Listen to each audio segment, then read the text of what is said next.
তোমরা যে গজল শিখবা, গজলের স্কেল জানো? হ্যাঁ, গজলের স্কেল জানো?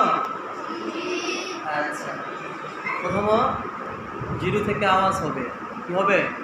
শূন্য থেকে। যেমন হ্যালো, হ্যালো, সবাই বলো, সবাই বলো hello. 1 hello,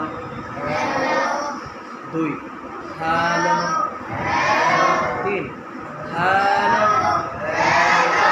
4 hello, 5 hello, 6 hello. কয় স্কেল আছে এটা? 6। কত? 6 এর মধ্যে আছে। আমাদের প্রথম গজলটা শুরু হবে 2 3। কত? 2 3। পরবর্তীতে দ্বিতীয় কলির প্রথম শব্দটা, প্রথম অন্তরাটা জুড়ে হবে। কি হবে? জুড়ে। 4 থেকে 6 পর্যন্ত যাবে। কয় পর্যন্ত? 4 থেকে 6 পর্যন্ত যাবে গজলের স্কেল বুঝে, আওয়াজ বুঝে। ঠিক আছে? গান হবে। তো মনোযোগের সাথে তোমরা শিখবে। ঠিক আছে? আচ্ছা, হ্যাঁ, আমার সাথে বলো। তোমার নামে গান কবিতা, তোমার নামে